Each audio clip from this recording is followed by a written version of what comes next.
Thanks for tuning in to the HR Uprising podcast. I'm your host, Lucinda. The HR Uprising is focused on helping forward-thinking people professionals deliver real lasting value in their organisations. I'm a chartered psychologist, speaker and trainer, and recently authored the best-selling business book, How to Be a Change Superhero. My day job is founder and CEO of software and training business Actus.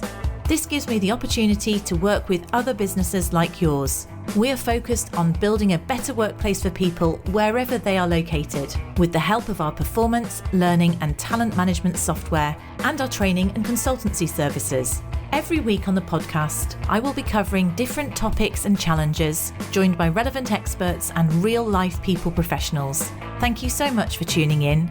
I really hope you enjoy and get value from this week's episode.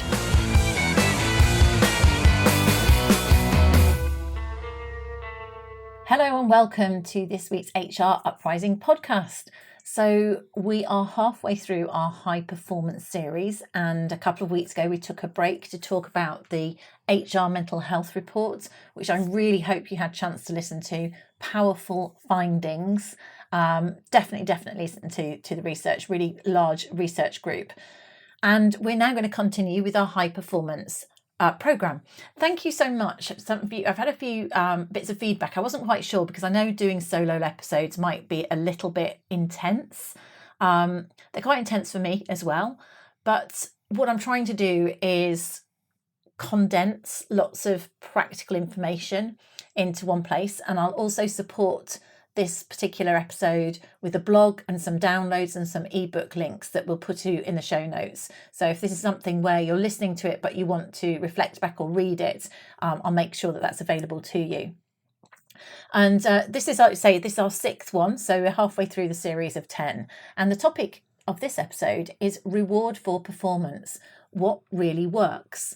And I think reward is something that's very interesting to explore, because we might automatically think that it's all about money, but not every business and certainly not every HR professional has the opportunity to design a reward and recognition system that includes money.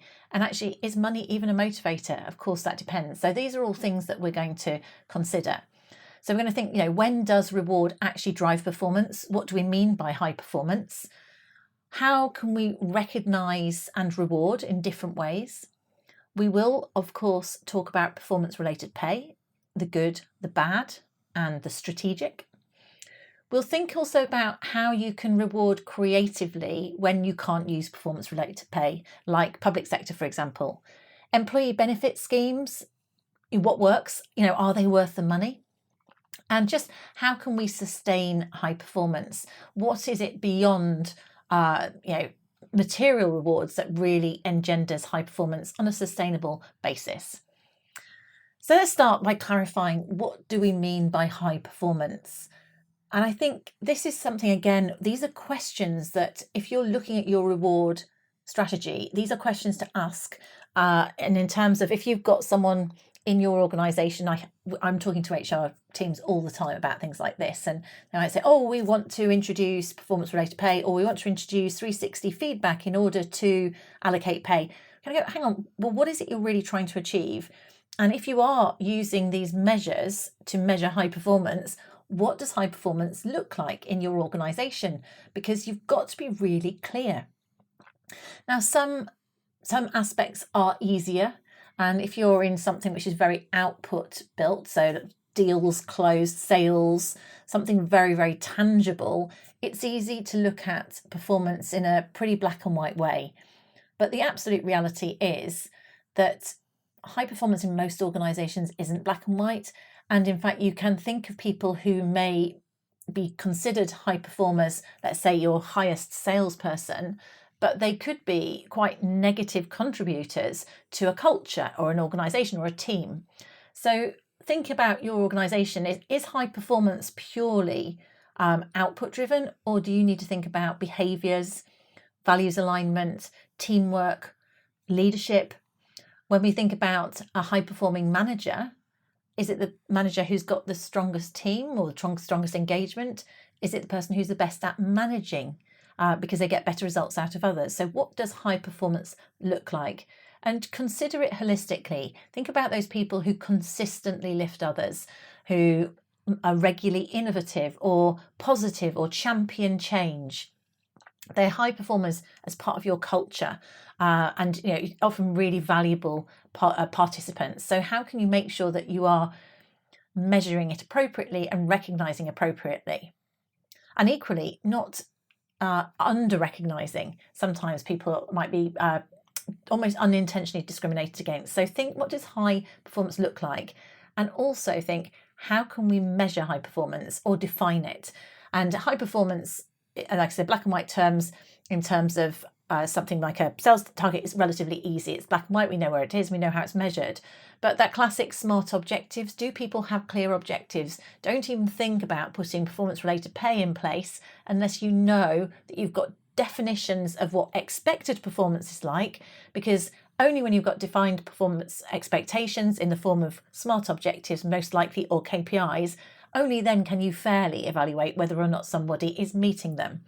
And otherwise you end up in a very subjective type place, which can be really, really difficult. If you're in a subjective scenario where your organisation is kind of, allocating performance ratings, which even if they're calibrated, it's done in a darkened room, and then the output is never communicated back, so there's no learning from it, then that's going to create cynicism. It's not going to create performance. It's going to create people whispering that it's favoritism and there's no rationale. And it's also, it's going to mean that some places where you've got a manager that's really strong at advocating, those people are lucky and they win out, and others are much less fortunate. If they've got a manager that abdicates responsibility, they lose.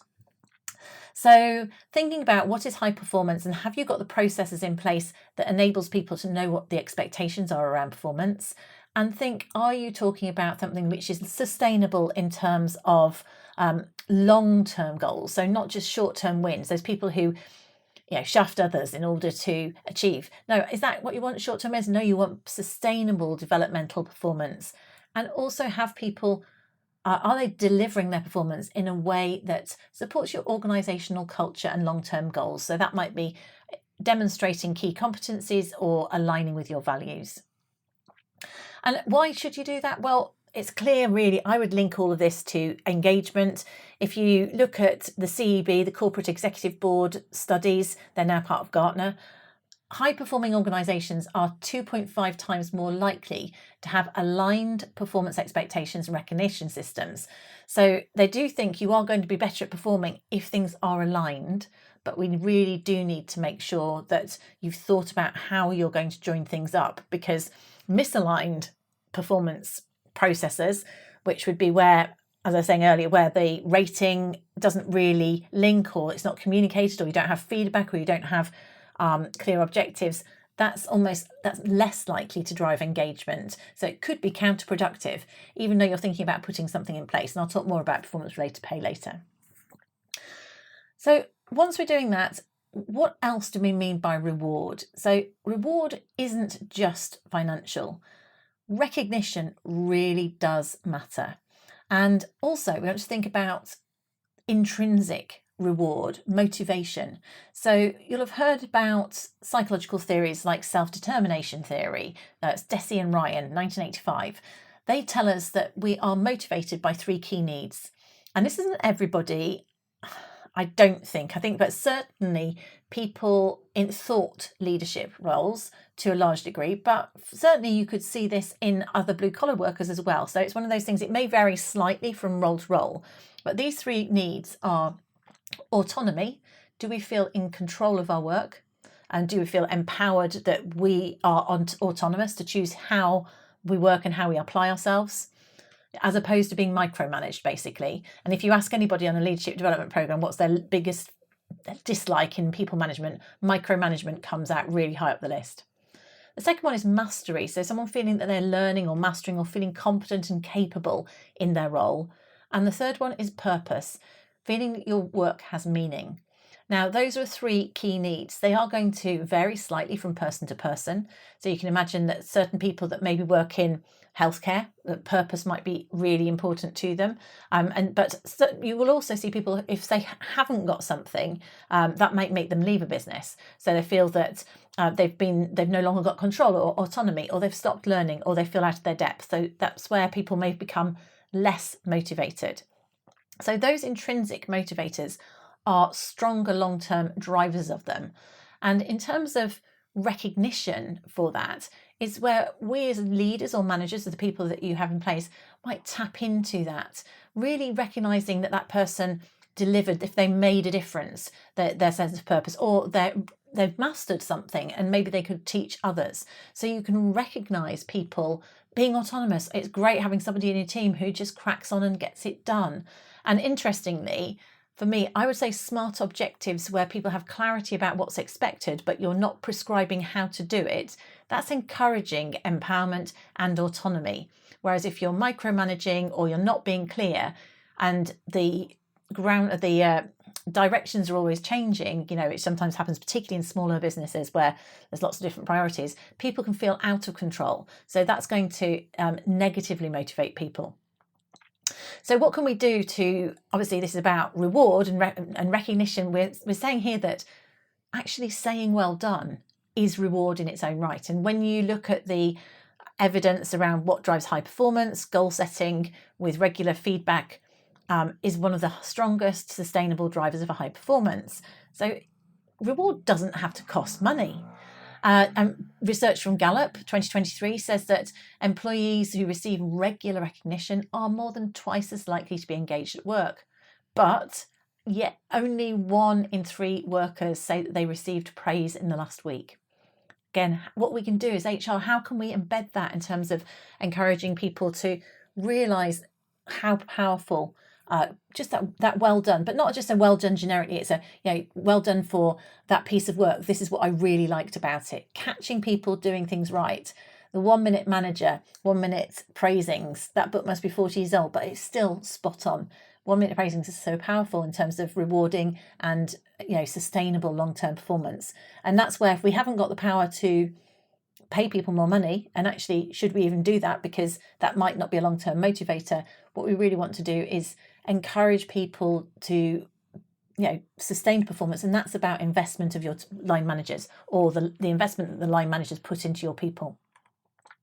And that links, if some of you would have looked at studies on things like Hertzberg's I think it was an X and Y theory, he talked about it. The main thing I take away from this, I always thought was very interesting, is that people go and ask for things like pay rises, and this is in the 60s, and Hertzberg found out that things like salaries, job security, working conditions, they are demotivators. They're known as hygiene factors. They're demotivators if they are absent. So they're not active motivators. People complain about them. But if you increase the salary, it's not a long-term motivator. So it's some of those things that people complain about, but it doesn't motivate on a long-term basis, which can be frustrating when you think, oh, well, people just had a pay rise, everyone should be really happy. Well, they might be very happy for a period of time. But what really drives long-term performance and motivation is what we're talking about already: recognition, a sense of purpose, achievement, personal growth, all of the things that if you did a Gallup Q12 or any other engagement survey, the things that relate to those questions that they ask. So the other thing I was thinking, the other model, I was researching this when I was remembering old-fashioned psychology theories that I did way back when I did my degree. Some of you would have heard about the Hawthorne studies, which was in the 1920s and 30s, and they famously found that productivity improved when the lighting increased in these factories. But interestingly, performance also improved when the lighting was dimmed again. So they found that really peculiar. How on earth was lighting motivating people? Well, of course it wasn't. The actual driver was attention, where workers felt observed, valued and included. So this phenomena was the Hawthorne effect. And it shows that attention and recognition alone can lead to improved performance. That's 100 years old, but actually it's the simplest form. That's what we're talking about here. If we're in an environment where people are working remotely and virtually, and they don't have any contact with their line manager. The manager doesn't really know what they do. No one's ever really shining a light on them. And really, that's what recognition is. People flourish. Even think about kids, right? They say, attention-seeking behaviour. People, I'm not saying adults do. Sometimes maybe they do. But a lot of the time, what we want is to be noticed. And what we want to do in an organisation is encourage people being noticed for the right behaviours, catch people doing things right, and that will absolutely improve performance. But you've got to get the managers to switch into this, and maybe peer-to-peer as well. Encourage those ongoing good behaviours and performance. And that underlines the idea that when people feel seen, heard and appreciated, their effort will increase regardless of other conditions. But if we're going to do good quality recognition, need to make sure that managers create quality recognition. I have a personal pet hate for, I had a line manager once, and I know he meant well, and he'd go, "Oh, well done." And I thought, if you got any idea what I've actually done? He just was saying, "Well done." So he's kind of wanting to generically motivate me. But so in my personality, I'd actually rather he didn't bother, or tell me exactly what he thinks I have done well. And positive recognition, it's got to be something which is specific. Thank you for staying late to sort out that training course so that we could go live the following day, or fix that system crash which saved the client relationship. Being specific, it needs to be authentic, and ideally it needs to be timely. And that is the case for both catching people doing things right, but also if you want to improve performance. What you don't want to do is save up things where people haven't done things right to the end. You don't want any surprises in the appraisal. It should be helping people. Feedback should be about helping people.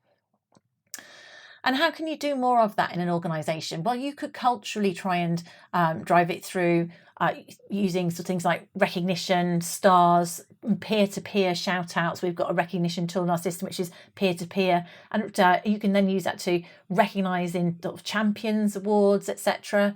Informal manager feedback, just getting into the habit of it. And shouting out people, visible praise, specific praise at team meetings. If people hear that happening, they're more likely to deliver it themselves. So it needs to be role modelled, and role modelled from the top. Gosh, this could be a long one, couldn't it? I'm going to have to speed up a bit in terms of my content here. So we've talked a bit about what is high performance, which we need to know what that is before we can think about rewarding. And we've talked about reward in the term of recognition, where it's about good quality feedback, and it's reward that doesn't need to cost money. But if you are going to do something like performance-related pay, and I touched on some of these already, it can be quite controversial and it needs to work well. And if you want to read more on this, I've got a couple of papers on this that we'll put links to. But the advantage of it does have its place. It can be motivational, particularly for people who feel that they are delivering against targets, or they want to be really autonomous and they're very ambitious. They want something, but if you want to do that, it's got to be transparent. It's got to be well defined with a clear link between performance and reward. And if you have that, it can drive focus on targets and results, and it can be motivational to those people who feel they're high performers. I remember, again, I'll make myself sound very old. I remember when this was rolled out in a company that I was working for, because prior to that, you got an increment annually, and they moved to performance-related pay. And I remember we felt that that was really positive, because as my friend said, well, before that, the only way you could get a pay rise, of any different pay rise, was by getting old. Whereas here, you could felt, and we were starting out in our careers, whereas here what we were doing is actually, it was more motivational, because we felt we were empowered to affect our salary. So that is a pro, as long as people have confidence that it's done and delivered well. The downside of something like this is that it can create unhealthy competition or silos.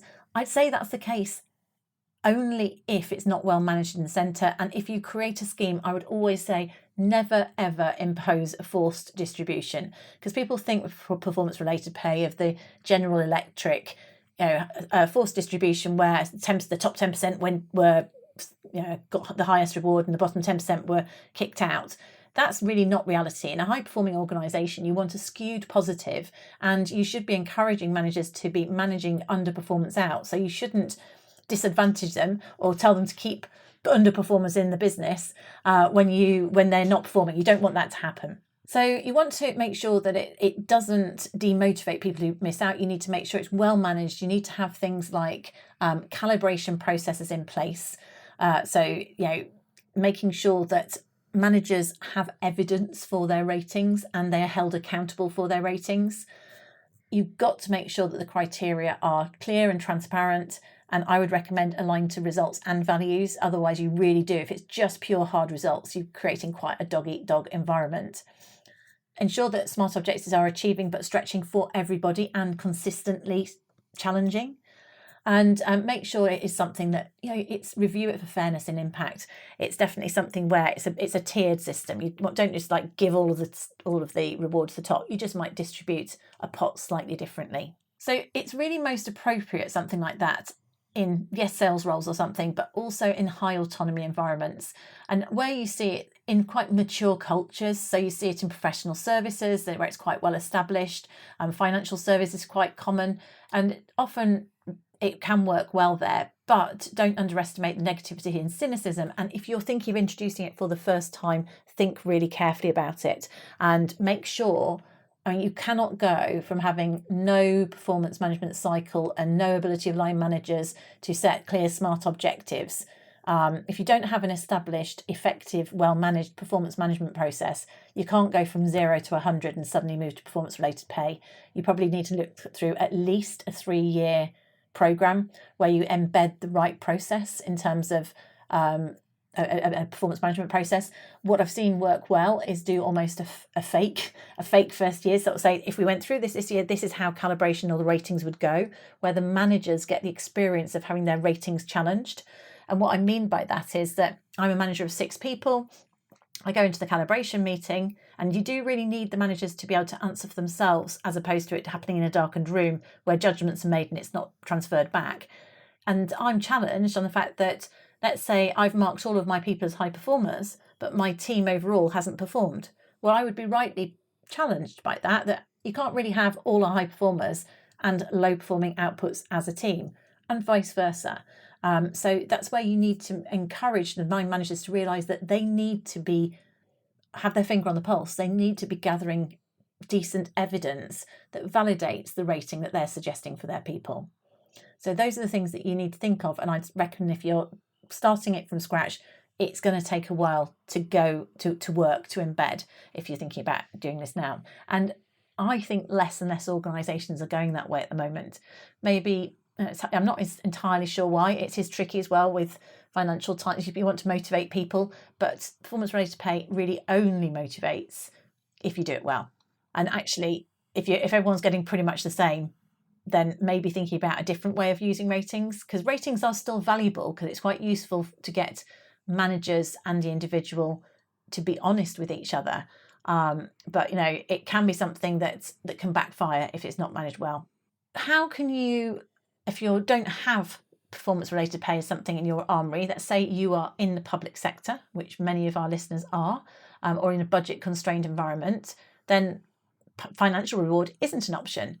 But we can do other things and reward performance in meaningful ways. And often in organisations like this, let's say it is healthcare comes to mind, I mentioned earlier, that's a more of a vocational environment, then potentially that sense of purpose is more important to people, because clearly if they're working in that environment, they're choosing not to earn the maximum amount of money. So that's something where they could, then it's thinking about they're going to value other intrinsic motivators.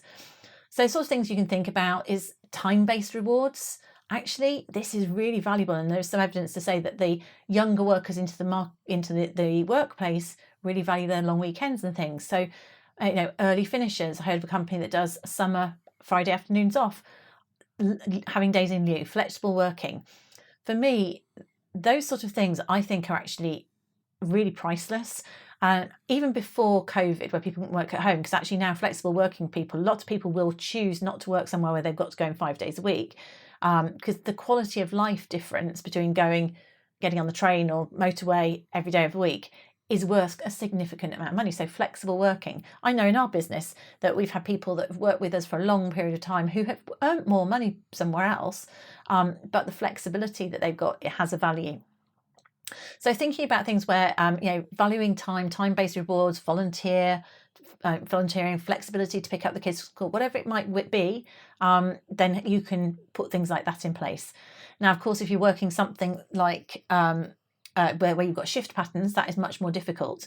But then can you offer learning opportunities? access to courses, development, shadowing, leading projects. So that's giving people a sense of progression or responsibility that they may like. Absolutely recognition. So celebration and visibility, employee of the month, featuring people's name in newsletters, breakfast with the CEO, that recognition, that time spent with someone senior.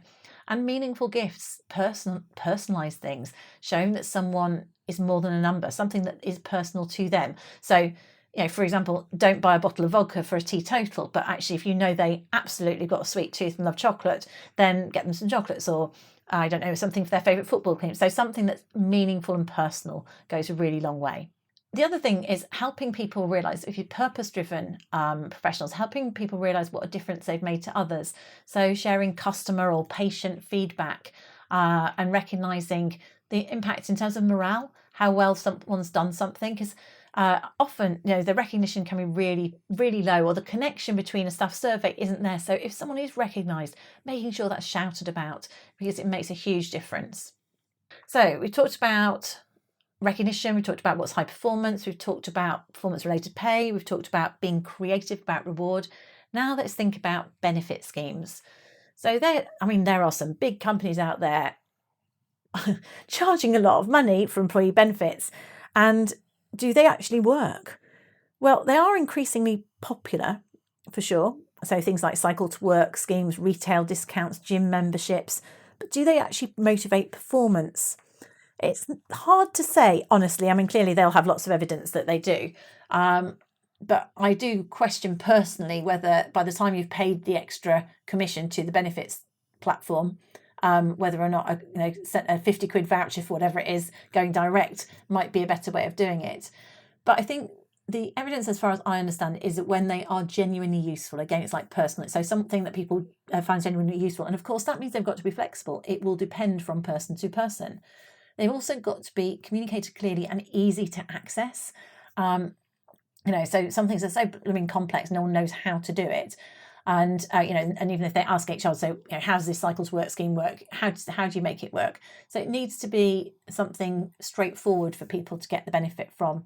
And I think really it's where people need to have choice, because there's no point in having the benefit of nursery vouchers if you haven't got kids. So it's making sure that there's enough there that it's going to be attractive to different people. But I think one of these things that is interesting, though, things like help benefit in terms of health schemes. Some of the medical insurance and things like that, they have some additional benefits, and those are great as long as it's relevant. So again, it's a little bit, it's not like a hygiene factor, but it's only motivating some of the people some of the time. And I think things that are gimmicky and too expensive, personally, I'd say no. And if you are going to have a benefit scheme and expect that to massively motivate people when you've got really poor performance management and no one ever says thank you to anyone, I wouldn't waste my time. I'd focus on making sure you've got a decent performance management process and your managers know the importance of recognition, because that's actually going to take you a lot further. But in theory, according to CIPD's 2023 Reward Management Survey, organisations with well-communicated, tailored benefits saw up to 20% higher employee satisfaction scores than those who didn't. But again, these can be seen as hygiene factors, important but not enough on their own. You need both hygiene and motivation. And remember, long-term motivation is all about employee engagement, which is all about how your managers behave on a day-to-day basis. How do we embed this culture of recognition and reward? We've looked at these different options that are open to us, so it doesn't have to be all about money, but it really only works when it's consistent and aligned with your values. So you need to get managers really to recognise and reinforce great performance. You need to make praise visible and social, so it makes it's business as usual. Build reward into regular conversations, not just the annual cycle, and use data to spot patterns and make improvements in it. So if you're going to do something like this, and especially if you're going to spend money on it, track whether it's working or not, link it to your engagement and tweak it, listen to what people think about it. You want to make sure that your strategy you're using is taking you in a positive place as opposed to being counterproductive. And that's why I would always say, be very careful about introducing performance-related pay if your organisation isn't mature. You need to take it in stages, and you need to make sure it's messaged really positively, because things like that people can get very, very cynical about unless it's managed carefully. I've seen organisations, especially trade unionised organisations, some of them can really like performance-related pay if they think it's about rewarding people more fairly and as long as it's transparent. But if they think it isn't either of those, then they are likely not to support it, and that can be really challenging. And make sure that you're thinking about what behaviours do we want within the organisation. Are we recognising and rewarding the behaviours that we want to see more of? And thinking about not just where your company is now, but where your company needs to be and wants to be. What behaviours are the behaviours of the future? So, in summary, reward for performance is about far more than pay. Recognition, done right, embedded, is a powerful, low-cost and highly effective tool for reward. Performance-related pay can work, but it's got to be carefully designed and managed. Make sure that you think about creative, values-driven rewards in organisations that can't do pay performance-related. Think about other things that are rewarding through, a lot of benefits or time or just creative other options.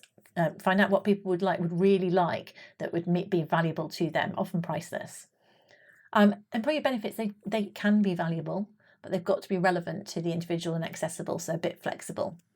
And remind us that pay changes might stop people being dissatisfied for a while, but long-term good quality people management with recognition, business as usual, and good quality feedback to help improve performance is much more of a long-term performance enhancer.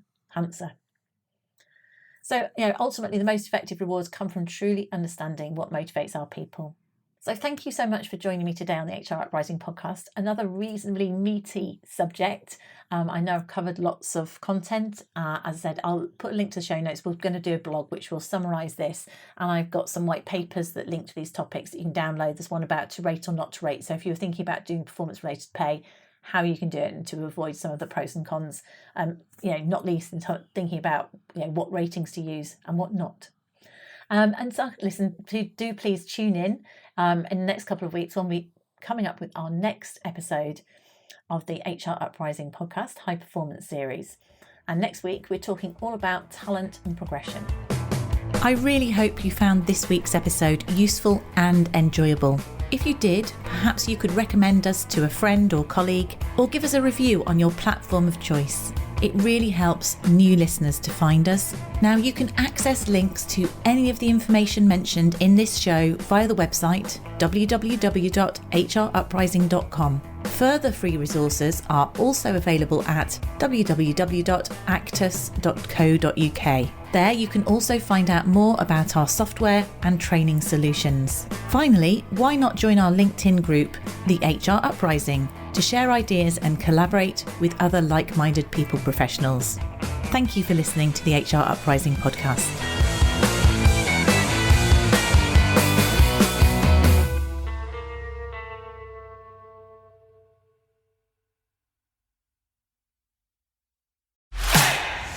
This episode was brought to you by Disruptive Media, helping bold entrepreneurs stand out through podcasting, video, and social content. Visit disruptivemedia.co.uk to learn more.